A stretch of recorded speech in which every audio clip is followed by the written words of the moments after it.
할렐루야. 3월 8일 화요일 새벽 예배를 하나님께 올려드리겠습니다. 먼저 사도신경으로 우리 신앙을 고백드리겠습니다. 나는 전능하신 아버지 하나님, 천지의 창조주를 믿습니다. 나는 그 유일하신 아들, 우리 주 예수 그리스도를 믿습니다. 그는 성령으로 잉태되어 동정녀 마리아에게서 나시고 본디오 빌라도에게 고난을 받아 십자가에 못 박혀 죽으시고 장사한 지 사흘 만에 죽은 자 가운데서 다시 살아나셨으며 하늘에 오르시어 전능하신 아버지 하나님 우편에 앉아 계시다가 거기로부터 살아있는 자와 죽은 자를 심판하러 오십니다. 나는 성령을 믿으며 거룩한 공교회와 성도의 교제와 죄를 용서받는 것과 몸의 부활과 영생을 믿습니다. 아멘. 기도하겠습니다. 사랑의 하나님, 감사합니다. 이 시간 저희가 예배자로서 서게 하시고 주의 말씀을 듣게 하시니 감사드립니다.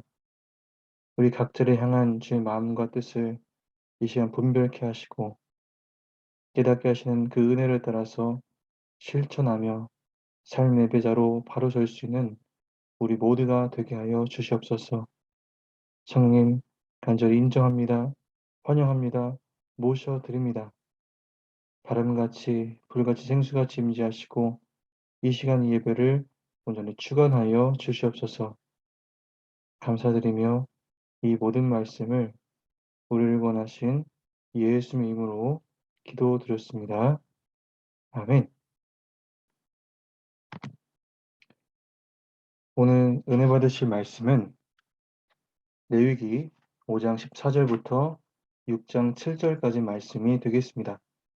레위기 5장 14절부터 6장 7절까지 말씀이 되겠습니다.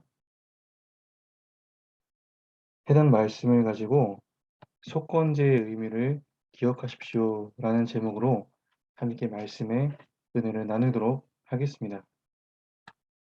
이 번제, 소제, 화목제, 제속죄제, 저희가 이 네 가지 제사에 대한 규례를 살펴봤고 이어서 속건제에 대한 규례를 봅니다.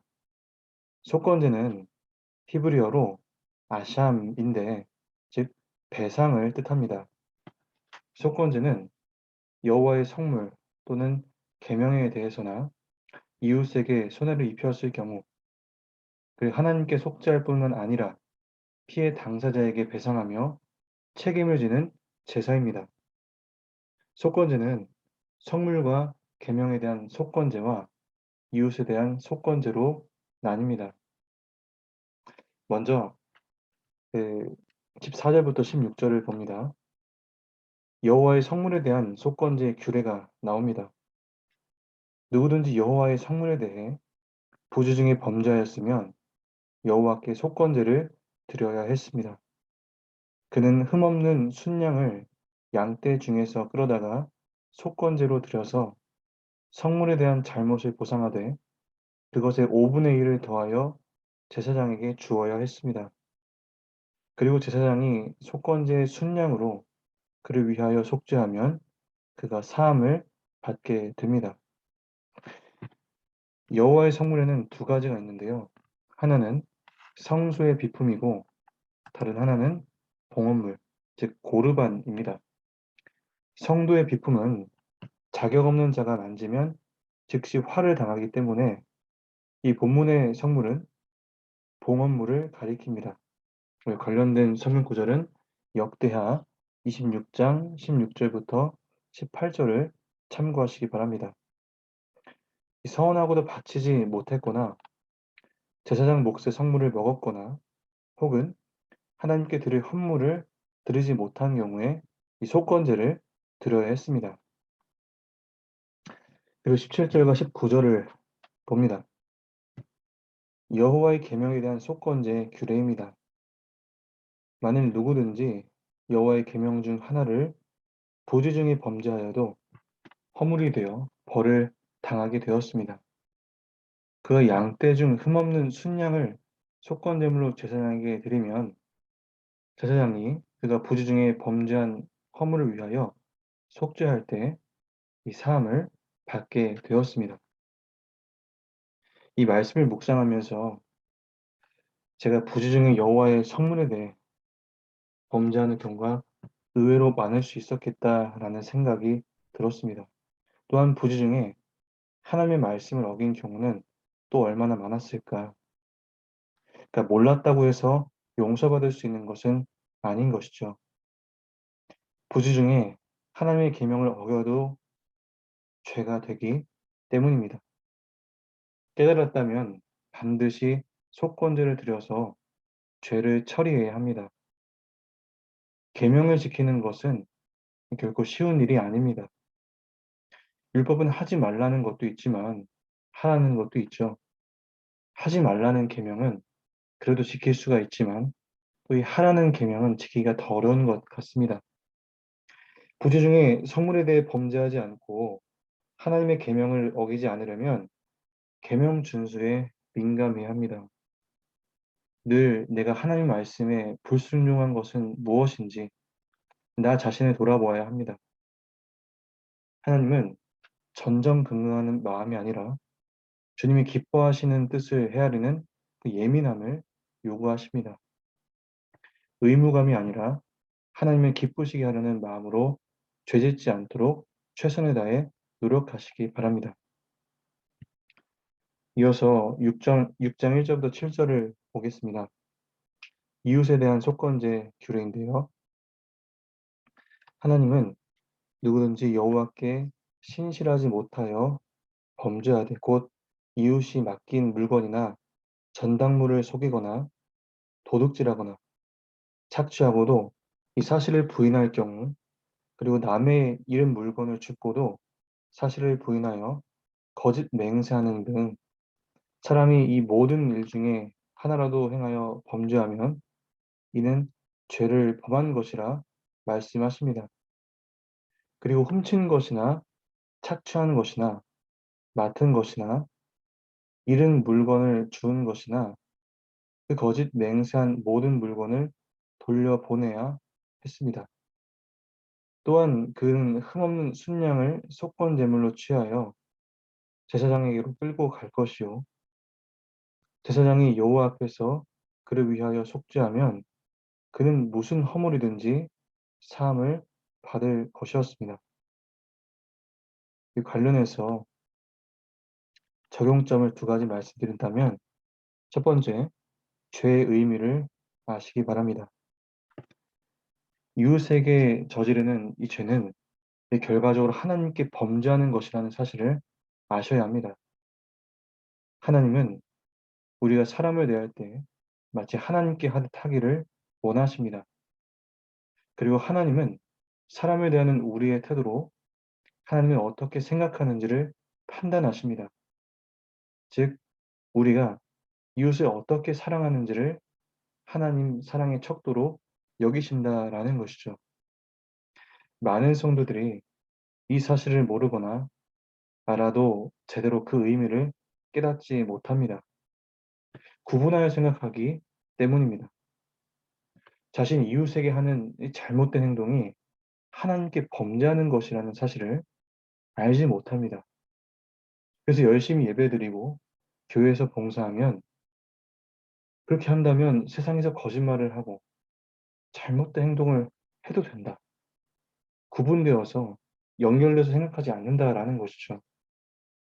사회에서 무리를 일으킨 사람들 중에 부끄럽지만 기독교인들이 생각보다 많습니다.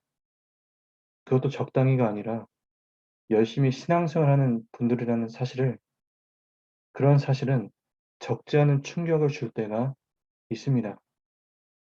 만일 그분들이 이웃에게 저지르는 죄가 하나님께 범죄하는 것이라는 사실을 알았다면 그렇게 행동하지 못했을 것입니다. 열심히 예배드리고 기도하고 봉사하는 만큼 이웃에게도 선을 베풀며 살려고 노력해야 합니다. 두 번째로는 먼저 배상하시기 바랍니다. 속건제 제사 절차는 크게 두 가지입니다. 첫째, 배상입니다. 속임수, 착취, 도둑질, 거짓맹세, 강탈, 이 등의 죄를 지었다가 들키면 4배 혹은 5배로 갚아야 했습니다.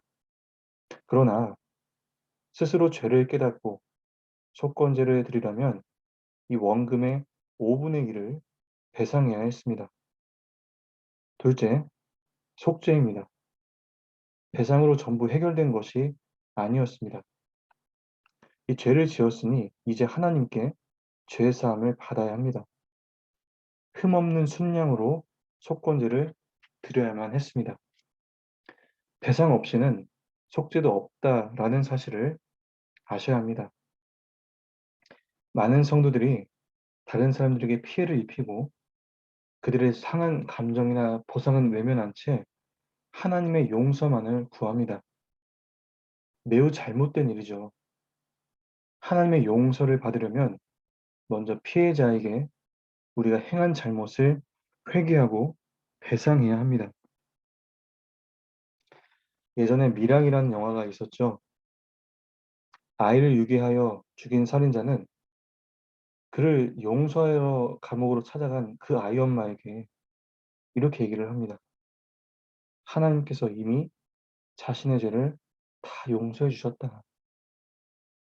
그의 말에 이 아이 엄마는 너무나 큰 상처와 고통을 받게 됩니다.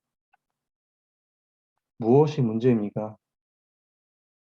그가 하나님의 용서를 받기 위해서는 먼저 이 아이 엄마에게 사죄하고 배상하는 과정이 없었다라는 것이죠. 피해자에게 먼저 용서를 받지 못한다면 하나님께서도 용서하지 않으실 것입니다.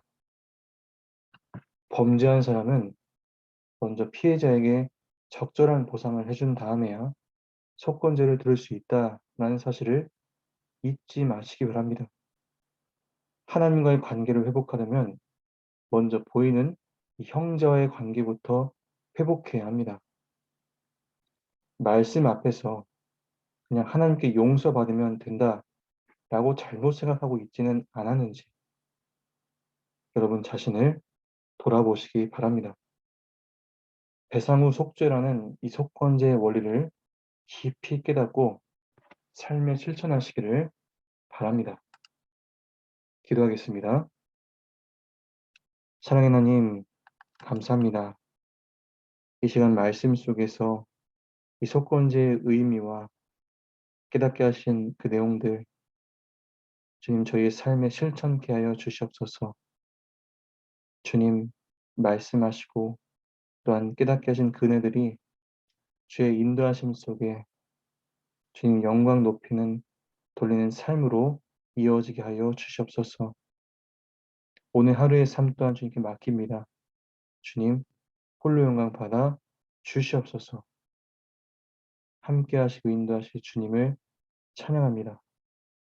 감사드리며 이 모든 말씀을 우리를 원하신 예수님의 이름으로 기도드렸습니다. 아멘.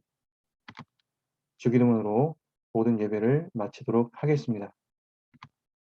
하늘에 계신 우리 아버지, 아버지의 이름을 거룩하게 하시며 아버지의 나라가 오게 하시며 아버지의 뜻이 하늘에서와 같이 땅에서도 이루어지게 하소서. 오늘 우리에게 일용할 양식을 주시고 우리가 우리에게 잘못한 사람을 용서하여 준 것 같이 우리 죄를 용서하여 주시고 우리를 시험에 빠지지 않게 하시고 악에서 구하소서. 나라와 권능과 영광이 영원히 아버지의 것입니다. 아멘. 이 시간 각자의 자리에서 이 4가지 기도 내용 놓고 기도하실 때에 응답하시고 말씀하실 줄 믿습니다. 이 시간 함께 기도하겠습니다.